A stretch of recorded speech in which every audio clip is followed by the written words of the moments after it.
就是现阶段的学生已经掌握了一定的弹唱跳技能技巧，因此本节课针对学生，让学生掌握到技能技巧，并运用于今后的幼儿园实践课堂里面的进行教学。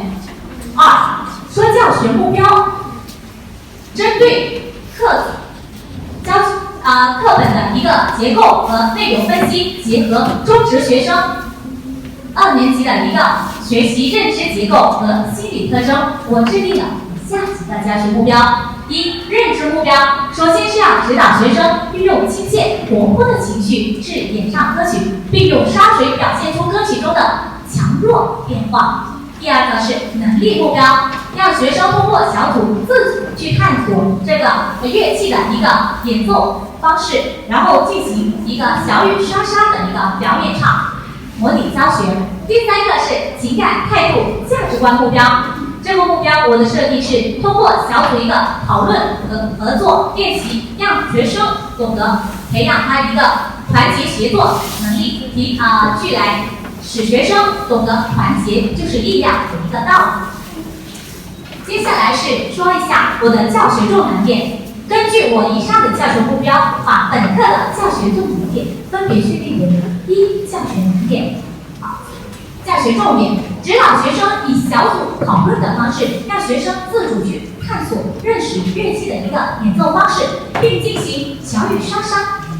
模拟教学。第二个是通过小组讨论、练习与合作，去来培养学生的一个团结协作能力，让学生懂得团结就是力量的一个道理。由于中职学前教育2年级中职学生的一个普遍性格都是存在于比较感性、内向和自卑，因此我的教学难点将会出现在让学生能够大胆的尝试进行自主一个探索乐器的一个演奏方式，还有就是让小组共同协作去完成这一个歌曲的演奏展示。4、说教学法。在教法方面，我主要运用的是鼓励表扬法，所以在整个教学中，我主要运用的是鼓励表扬法，贯穿整个教学过程并在各个环节设计了师生互动、小组讨论、合作交流，并结合奥尔夫音乐教学法、行为导向教学法、启发式、讨论式教学法。在学法方面，根据中职学前教育2年级学生的学习能力、接受能力方面，我主要采用的是一个自主探究学习合作的一个方法，还有就是模拟体验学习法。5、说教学过程。接下来我重点去讲一下我的教学过程。根据本节课，我设定了以下几个环节：新课导入、巩固复习，还有拓展延伸、课堂总结这4个环节。下面先说了一下我的第一个环节巩固复习。在这里我将会运用3到5分钟的时间，带领全体同学进行一个巩固复习上节课所学的内容，小雨刷刷表演唱。然后进入第二个环节，在展开这一个环节的教学前，组织学生围成一圈，席地而坐，圈中放着沙锤，然后播放云班课里面录制好的示范教学视频，让学生去欣赏本节课将要学习的内容。接下来就是一个节奏练习，通过节奏练习这个环节，让学生去调动学生的一个积极性，然后再鼓励学生去大胆的发表自己的学习体会。第3就是一个小组探索合作的一个练习，通过小组合作，老师通过引导学生自主去探索这个乐器的演奏方式，然后进行一个让小组完成小雨刷刷的一个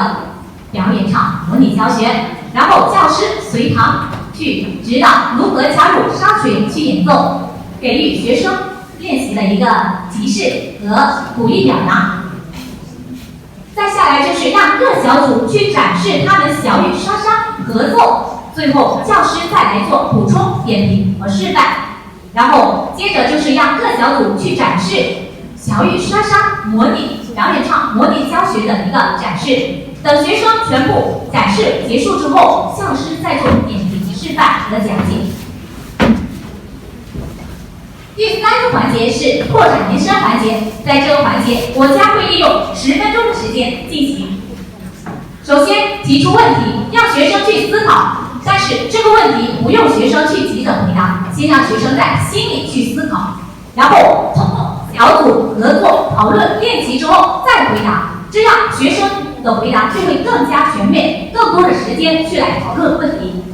最后去欣赏一个优秀的视频，让学生引导学生去来进行总结。第三步是让学生分小组自由的选择乐器进行练习并完成。这一部分是让学生这一部分我的设计是以学生为主体，教师为引导的一个教学理念。然后根据学生的能力方面，指导能力较弱的学生运用2人合作的方式去来演奏，能力较强的学生引导他们用3人合作的方式，用问答式的结构去来完成，这样就能做到一个因材施教的一个理念。下一个环节是课堂总结部分，这里将会运用3到5分钟的时间。首先让小组代表总结本节课的学习心得体会，巩固梳理我这节课里面的重难点，解决重难点知识。最后让学生去来树立团队精神，使学生懂得团结就是力量的一个道理。我的板书设计，在这节课我会主要是运用简谱。一个简谱，先让学生认识调号、拍号一个认识，然后还有教他们学会演唱。首先是一个简谱，对简谱的认识，还有就是下面写到的节奏让学生通过打拍的方式，让学生学会掌握这个节奏的强弱。后面呢就是一个沙学的展示，让学生也通过打拍，然后再进入乐器的一个演奏。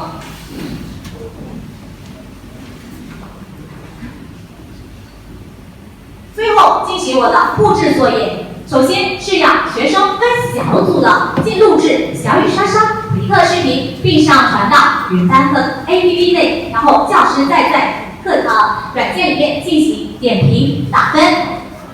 然后再是学生在云班课 APP 内观看预习下节课的节奏练习内容。以上就是我的说课内容，下面由我的指导老师进行补充讲解。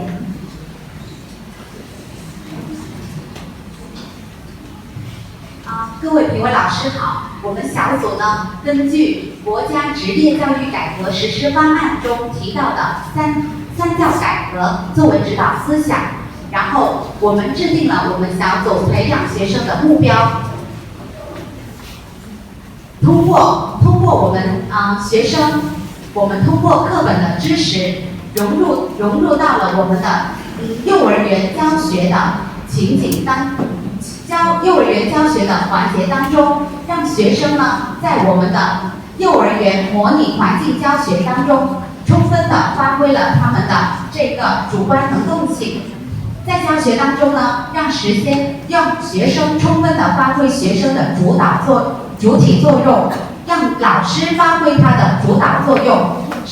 在课堂当中实现了学生在学中做，做中学，边学边做，边做边学，具有实践性、开放性和这个职业性，并且呢，在我们的课堂当中融入了专业课的德育教育，形成了专业课和德育同行的方向，协同了我们三权育人的要求，为我们今后的这个产教融合打下了坚实的基础。以上呢就是我们小组的比赛内容，感谢大家。